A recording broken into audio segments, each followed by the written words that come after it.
Hi అండి, అందరికీ నమస్కారం. నేను ప్రీవియస్ వీడియో ఒకటి పెట్టాను కదండి, అరుణాచలంది ఎట్లా అయింది అనేది, నా ట్రిప్ సక్సెస్ఫుల్గా అది మీకు చెప్పాను. ఆ తర్వాత అరుణాచలంలోన ఎప్పుడైతే నాది 11వ తేదీన దర్శనం అయిపోయిందో ఆ రోజు నైట్, యాక్చువల్లీ నైట్ ఉందాం అనుకున్నాం, బట్ నేను ఉండలేదు. నా టికెట్ 13వ తేదీకి అనుకున్నాను. సో దాని ప్రకారం నేను ఆ రోజు నైటు 11 o'clock అరుణాచలంలో మళ్ళీ స్టార్ట్ అయ్యి కాట్పాడి జంక్షన్లో దిగి అక్కడి నుంచి తిరుపతికి మళ్ళీ నేను వెళ్ళిపోయానండి. తిరుపతికి అరుణాచలంకి ఎగ్జాక్ట్లీ 4 hours జర్నీ అనమాట. బట్ కాట్పాడిలో దిగాను. కాట్పాడి నుంచి ఒక 2 hours అనుకోండి. ఎగ్జాక్ట్లీ తిరుపతిలో నేను రైల్వే స్టేషన్లో 4:30 దిగాను. బయటకు వచ్చాను. అక్కడ టికెట్ మనకి ఫ్రీ దర్శనం టికెట్ ఉంటాయి కదా, అట్లాంటివి ఏమైనా ఉంటాయి, బట్ అవి అవైలబుల్ లేవు. మధ్యాహ్నం 12 or 1 గంటల నుంచి స్టార్ట్ అవుతాయంట. బట్ అక్కడ అనౌన్స్మెంట్ చేశారు, ఎవరైనా ఫ్రీ దర్శనంకి వెళ్ళాల్సిన వాళ్ళు డైరెక్ట్గా నేరుగా మీరు కొండపైకి తిరుమలకి వెళ్ళిపోవచ్చు అని చెప్తుంటే, సరే ఇదే మంచిది అనుకుని దేవుడు అనుకోండి పైకి వెళ్ళిపోయినాను. మొత్తం జుట్టు తలకి ఎంట్రికలు ఇచ్చేసినాను దేవునికి. స్నానం ఇచ్చేసి ఫ్రెష్ అప్ అయిపోయినాను. తిన్నగా వచ్చిన గంగమ్మకి వెళ్ళాను, టిఫిన్ చేశాను. అక్కడ వరాహమూర్తి ఫస్ట్ మనం దర్శించుకోవాల్సిన దైవం కదా, వెంకటేశ్వర స్వామి కంటే ముందు అక్కడికి వెళ్ళి దర్శనం చేసుకున్నా. తిన్నగా మనకి ఏదైతే ఫ్రీ బస్ పెట్టారో అది పట్టుకొని నేను ఫ్రీ దర్శనంకి వెళ్ళిపోయాను. నాకు ఎగ్జాక్ట్లీ 12 to 13 hours అండి మోస్ట్లీ నాకు దర్శనంకి టైం పట్టింది.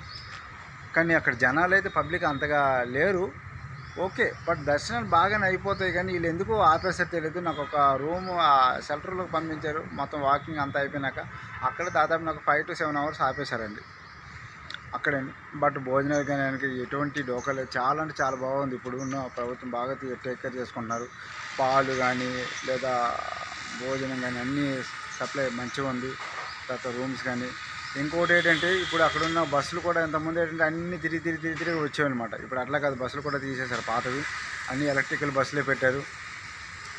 ఏ ప్లేస్కి వెళ్ళాలో ఆ ప్లేస్కి సంబంధించిన బస్సులు అన్నమాట అట్లా అవైలబుల్ ఉన్నాయి. సో నేను ఎప్పుడు వెళ్ళినా నేను లేపాక్షి దగ్గరే ఉంటాను. ఒక్కడనే సింగిల్ కాబట్టి నాకు రూమ్ అంత అవసరం లేదు. లాకర్ ఇస్తారు, లాకర్ తీసుకుంటాను. చాప్ ఇచ్చారు, ఇప్పుడు బ్లాంకెట్స్ కూడా ఇస్తున్నారు, బాగున్నాయి. అక్కడ ఏంటంటే ఇంకోటి ఏంటంటే లాకర్కి ఇంతకుముందు మన హాల్లోకి వెళ్ళి లాకర్ తీసుకుంటారు అనమాట లైన్లో కట్టి. ఇప్పుడు అట్లా కాదు, దానికంటే ముందే మెట్లకి ముందే రైట్ సైడ్లోనే ఇప్పుడు దానికి ఒక సపరేట్ కౌంటర్ ఒకటి పెట్టేశారు. ఆ టోకెన్ తీసుకొని లోపల వెళ్ళి టికెట్ స్లిప్ చూపిస్తే మనకి లాకర్ అనేది ప్రొవైడ్ చేస్తున్నారు అనమాట. సో అట్లా నా దర్శనం అనేది వెంకటేశ్వర స్వామిది చాలా విజయవంతంగా మంచిగా సక్సెస్ఫుల్గా నాది కంప్లీట్ చేసుకున్నాను వెంకటేశ్వర స్వామి దయ వల్ల. సో ఇంకొకటి అక్కడ ఏంటంటే మనకి అక్కడ ఉండడానికి కూడా చాలా బాగుందండి. చాలా మారిపోయింది. నేను 1.5 year బ్యాక్ వెళ్ళాను అనమాట. తర్వాత ఇప్పుడు చూస్తే చాలా వరకు చేంజెస్ అయినాయి. ఎవరైనా కొత్తగా వెళ్ళిన వాళ్ళు టెన్షన్ పడవసరం లేదు. ఇప్పుడు నేను మంచి టైంలో వెళ్ళండి. ఇప్పుడు April 1st నుంచి చూసుకుంటే మనకి అందరికీ హాలిడేస్ కాబట్టి చాలా హెవీ క్రౌడ్ అనేది ఉంటుంది. కొంతమందికి 24 hours కూడా టైం పట్టేది. 300 రూపీస్ టికెట్ ఏంటంటే తొందరగా అయిపోద్ది అనమాట. 3 to 4 hours ఇట్లా తొందరగా అయిపోద్ది. అది ఫ్రీ దర్శనం టికెట్ కూడా ఇస్తే అది కూడా తొందరగానే అవుతాయి. బట్ ఈ ఫ్రీ దర్శనంకి మనం ఏదైతే వితౌట్ టికెట్ వెళ్తాం కదా, వాళ్ళకైతే కొంచెం టైం పడుతుంది, ఓపిక ఉండాలి. భోజనకి ఏం లేదంటే బాగానే ఉంటుంది. ఎవరు కంగారు పడుకొని పరిగెట్టుకెళ్ళి ఇట్లా నూకేసుకోవడం ఇట్లా ఉంటుంది అదేం. ఈ లేట్ ఎక్కడ జరుగుతుందంటే చాలామంది విఐపి దర్శనాలని, బ్రేక్ దర్శనాలని ఈ టీటీటీ వాళ్ళు గవర్నమెంట్ అంటారు కదా, అట్లాంటివి ఏం అవి పెట్టుకుంటున్నారండి. దానివల్ల ఈ లేట్ అవుతుంది అంతే. ఆ తర్వాత ఇంకోటి ఏంటంటే మనం వెంకటేశ్వర స్వామి దగ్గరికి వెళ్ళి మనం సాక్షాత్ స్వామిని చూసి మనం మొక్కుకుంటాం. అక్కడ 1 minute కూడా మనం ఆపరమాట, జస్ట్ నూకేస్తారు. నూకేసిన తర్వాత బయటకు వెళ్తారు కదా, అక్కడ చూడండి వెంకటేశ్వర స్వామిది బంగారంతో మొత్తం గోపురం ఉంటుంది. అక్కడ చూసుకుంటే జనాలందరూ అక్కడ స్టక్ అయిపోతారు, కూర్చోవడము కదలకపోవడం. అక్కడ లేట్ అవ్వడం వల్ల ఇదంతా జరుగుతుంది. ఇంకోటి బ్రేక్ దర్శనాలు ఇట్లాంటివి కూడా గవర్నమెంట్ కొంచెం ఆపేసి ఈ ఫ్రీ దర్శనాలకు వెళ్ళిన కొంచెం అవకాశం ఇస్తే చాలా మంచిది, చాలా బాగుంటుందని అనుకుంటున్నాము. అక్కడ భోజనాలు కూడా చాలా బాగున్నాయి, మంచిగా ఉండొచ్చు. చాలా ప్లేసెస్ అండి. ఈవెన్ ఇప్పుడు అక్కడ ఉన్నటువంటి ఆ హాల్లోనే ఇంతకుముందు అంత కంబైన్గానే ఉండేది. బట్ ఇప్పుడు ఏంటంటే లేడీస్ వచ్చే బేబీస్ కోసం ఫీడింగ్ బాక్సెస్ పెట్టారు.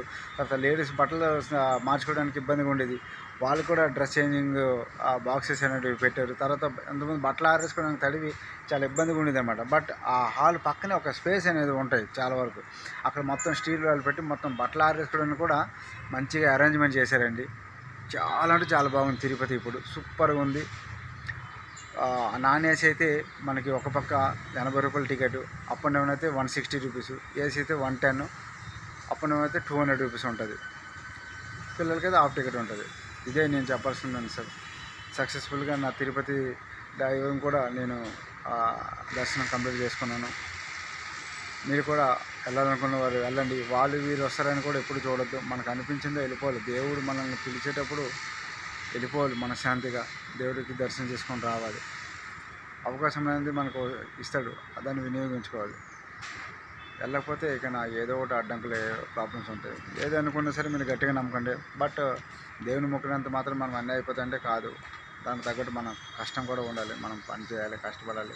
అప్పుడు మన సక్సెస్ అనేది ఆటోమేటిక్గా వస్తుంది. Thank you so much. Tirupati దర్శనం కూడా సక్సెస్ఫుల్గా అయిపోయింది. రేపు మరో 2 ఉన్నాయి, అవి కూడా మీకు అప్డేట్ ఇస్తాను. Thank you so much. జై హింద్.